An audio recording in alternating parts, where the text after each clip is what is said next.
everyone, it's Precious Assah here, and I'm with the lovely Kristyna Dosedelova, and today we're going to be talking about her children's books and how she got into writing as an author. So before we start talking about your books, I want to know a bit more about you. So how was it growing up?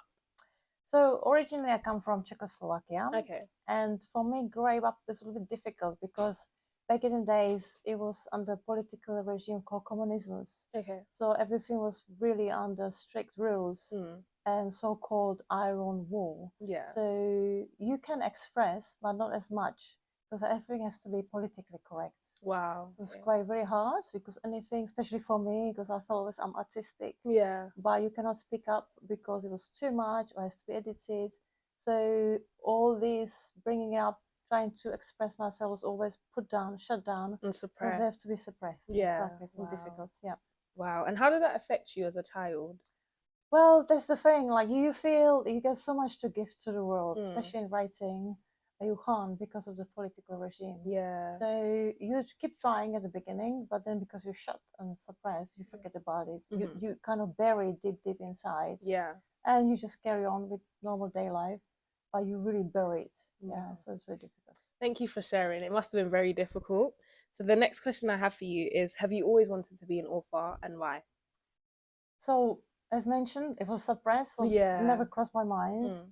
But what happened was actually during the COVID era, when everything was shut and everybody had time to go inwards and think like, okay, maybe now is the time to, plenty of time. So you can think, what can you do? What you have done? How was your childhood?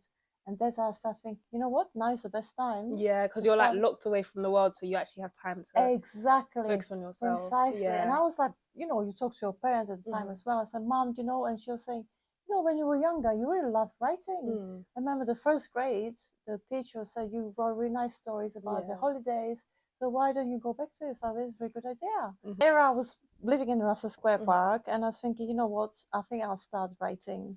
And that's where the idea come from. And writing something nice for children about the plants and flowers. And that's how the idea came up.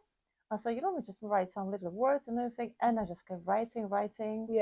And I said, why don't I publish it at the end? And this is the this is the outcome. It's just fantastic. That's amazing. So what age did you start writing?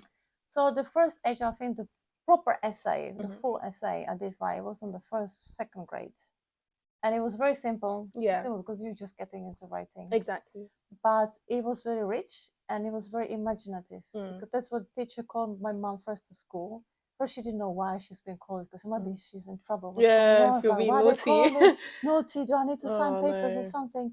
No, and the teacher sat her down and said, you know what, your girl, your daughter, she's very good. The sentences, imagine the words she's using for that grade, it's very good. You should be supporting her. But again, in the political view, you have to be politically correct. It was kind of suppressed.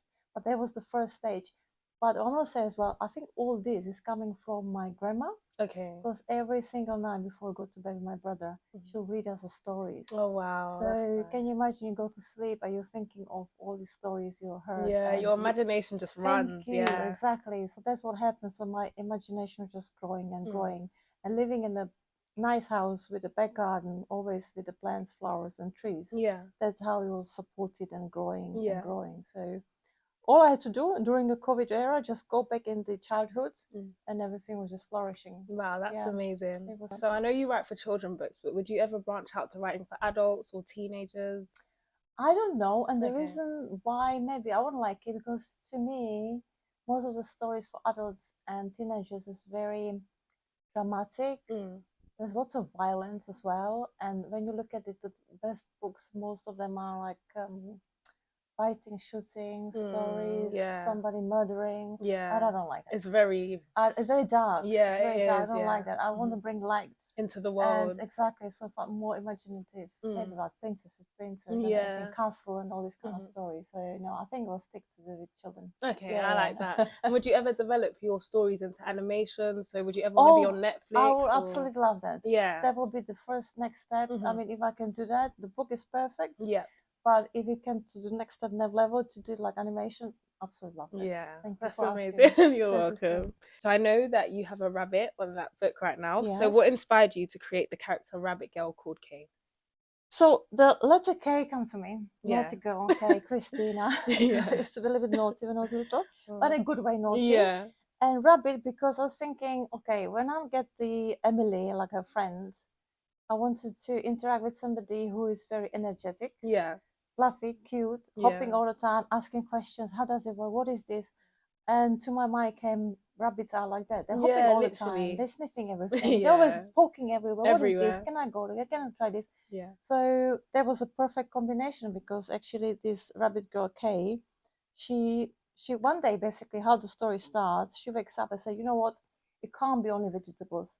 You can't eat only carrots Yeah. and leaves. I'm sure there's something else out there. Yeah. And that's how the interest starts. And it's Mm. like, what about I just make another step and hop up the child and just see if there's something else? Yeah. And that's how it starts. So she finds another world. That's how she meets Emily. Wow. And Emily introduces the plants. So you can see all the plants here actually, Yeah. which are on the book as well. Lavender, roses, tulips.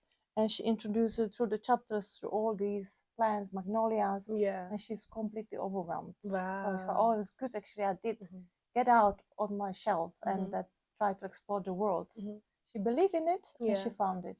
That's So it's a honestly really good so story. beautiful, because I know growing up, like every time I watched children's shows, there was always rabbits that would be in it. And it's like rabbits are such a comfort animal, and it's like very happy, joyful. Exactly. Yeah. And you feel comfortable around them. Exactly. And even the energy they give you, like they get lots of energy, right? So like, oh, I want this, I want to do this. So like, okay. And Emily is very calm.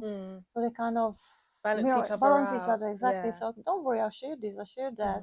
So it's perfect combination. Wow, that's beautiful. I know you're Christian, so did your faith have any influence on writing your stories?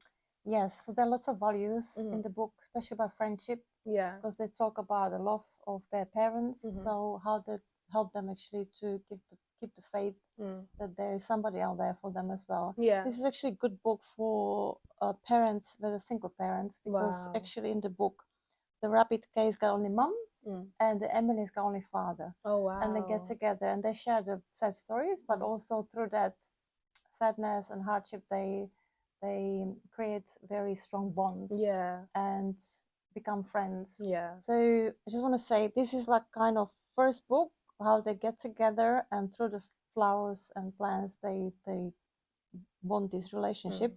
But there's a second one as well, where they have these funny stories, adventures with other animals. Yeah. But that's like another one. Wow, I love that. That's beautiful. What advice would you give to people that want to start writing but they just don't know like where to start or how to go about it? They should stop thinking about it. They should just sit down and write. Yeah. Like, just do it. Just do it. Doesn't matter. Like, once you get the spark in your head and the idea, doesn't matter if you have a laptop or like the old days, like you have the paper and pen, start writing it down. And you'll be surprised how is it flowing. Even when you get stuck in the middle, say, oh, how should I unfold it? How the story should go? Yeah. Just put it aside. Have a cup of tea, biscuits, or go with your friends. Yeah. And you'll be surprised how your brain refreshes and you come back. Oh, actually, I've got this story. Yeah. Actually, I've got this. Oh, this is a good idea. And it just comes and flows. Yeah, people ask me those questions. How do you get it? I don't know. It just comes. It just really comes. And all you have to just keep writing. Just keep writing. When you feel you're stuck or you can change something, leave it aside. Yeah. Come back to it again. And you see, actually, I could have added this as well. So it's quite flow. Yeah. You just let your mind, your imagination just run. That's why I love it, because you can whatever you imagine, all you have to do just put it write down. it in a book. Express yourself. That's how easy it is. That's how easy it is. Thank you so much for your advice. Thank you very much for inviting me. So I know you've brought your books here today, well, your new book, and you've also brought the illustrations. So can you tell us a bit about it and who the illustrator is?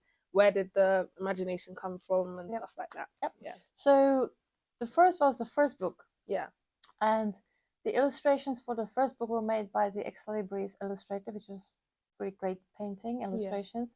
But I was thinking about the second book, which is this one. I couldn't find any illustrators, so I did first created by the artificial intelligence. Yeah. It's fine, but it's not the best. Yeah. So I was asking my friends and at work as well if anybody is doing the illustrations, and then I came across Bonnie. Wow. And I'll show you the paintings, which are absolutely fabulous. So you're gonna love that. This is the first chapter about a frog called Stuart. Yeah. And the whole story is about relocating the whole family. So if you can see, it's very rich. Yeah. And you can see the moon, you can see the pond, the whole setting is there, and the whole family with the kids actually thanking Emily and the rabbit K girl for helping them finding the home. Yeah. I'm not going to go deep in the story, but it's a good story. But this is Wow. like the end of the chapter. And you can tell that Bonnie really has the taken her time to details. go into details. Wow, yeah. So you can see even the little baby frogs and the shadow and the moon. So this is going to be. And did she hand great. paint this? She hand painted everything. Wow. So what we do, we normally sit down somewhere, collaborate on the chapter. I'll try to have a vision, so I always verbally describe what I would like to be on the page. Yeah. She does the first drawing only with the pencil. Yeah. So it's all like black and white. And then I'll leave the coloring to her, absolutely just to her imagination, because she knows how to blend the colors together and everything. But the main thing is the stage, because that's the whole story. Exactly. So she was able to picture everything, which is exactly the story is. Yeah. So this is one of the chapters, but the second one is rescuing the ladybird. Wow. And the first time in the chapter they get introduced, the kids get introduced to Freddy as well, the spider. Yeah. So again, it's quite dramatic. Yeah. But also quite nice, because at the end everything ends up fine and they save the ladybird and they even find a home for Freddy. Wow. But again, you can see the details, because I remember asking Bonnie, would you be able to do the drops on the spider web? Yeah. And she was did it able perfectly. to do that. Even the reflection, I can see. That's it. And you can see the lighting going through and everything's going to do. So I can't wait for the other chapters. Wow. We love Bonnie. She's so talented. Oh, Bonnie is really thumbs up. Yeah. Wow. She's That's very amazing. talented. Yeah. So I'm very lucky to meet her, actually. Yeah. Wow. And where did you meet her? Did you just come at work? At work, we were just talking, and I said, "Look, are you doing something else apart of working?" He said, "Yes, I'm actually illustrating." I said, "Are you?" Wow. And I'm writing books and for children. Shall we collaborate together? And she said, "Why not?" So first we met, just we're talking about my book, having a cup of tea or coffee. I can't remember right now exactly. And then I said to her, "Well, why don't we just try to do the first page?" Yeah. And we did discuss. I said, "Look, it's about a rabbit girl called Kay, and then the second book is about the adventures together." So I gave her the idea, and she came back and said, "What about you like the front page?" I said, "Oh my goodness, it's amazing! This is just beautiful. It's amazing." Yes, Bonnie, that's how we started. So now we in the middle. I think she just had to like 3 more chapters to finish. Yeah. And then we'll try to find somebody publishing. If there's any publisher out there, please, guys, we need get you in touch, because this is going to be amazing. Honestly, I'm happy to show the other pictures as well. Yeah. So yeah, wow. We just need somebody to do more support and then get it off the ground. Yeah. Yeah. Wow. Thank you so much for your time. But before you go, can we please get some reading from you from the first book? Yes, absolutely. Okay, so I will read the chapter 7. Okay. And it's the day 7, the last page of Banquet. Yeah. And it goes like this.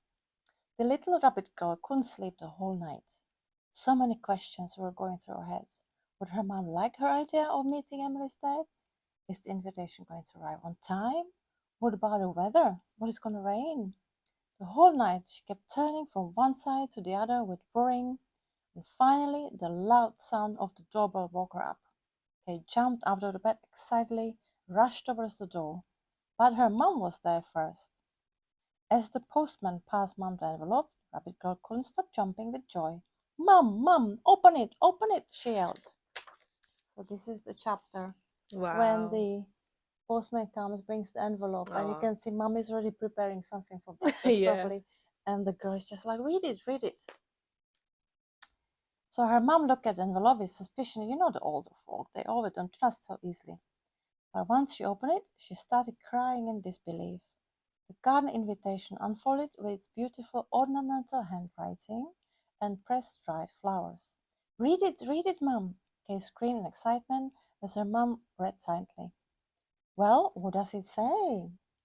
And her mum took a deep breath and read the beautiful writing out loud. "Dear Rabbit family," it says, "we would like to invite you to our garden party.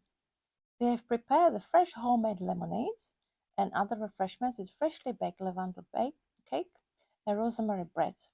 After replenishments, we would like to give you a garden tour and finish with a picnic at the pond by dawn. Emily and her dad." And just to show you how it ends with the picnic. by Wow. dawn and all the refreshments, and they all share the stories, family stories. That's honestly So, so beautiful. It was so thank lovely you so hearing much. you read. It was Thank literally so you. calm, and it took me back to like me being a child again, Yes. and like listening to my mum read stories to me before going to bed. That's Yeah, very it was nice. amazing. Thank you very much for Thank having you so me. much. So where can people find you? Where can people buy your books? So they can find me on Amazon. They can find me on Extra Libris because Yeah. they publish my book. All they have to do, just either write my name, Yeah. or they just have to write the book name, which is Magic Garden Adventures of the Little Rabbit Girl called Kay and her friend family. Yeah. And also the second book, but that one still, it's finished, but I would like to finish it with the paintings because they're Yeah, absolutely beautiful. definitely. But the title is The Rabbit Girl Kay and Her Friend Emily Seek Adventure Together. Wow. And it's full of adventures because they're saving another animals like birds and Freddy, and then the snails, and it's like Yeah. more in the world of the little animals. The animals. Yes. Wow, I love that. Well, It's very thank you nice. so much. Thank you very much. Thank you. And thank you guys so much for watching. Please, please buy Kristyna's books and Please. support her. Bye, guys. Thank you. Bye.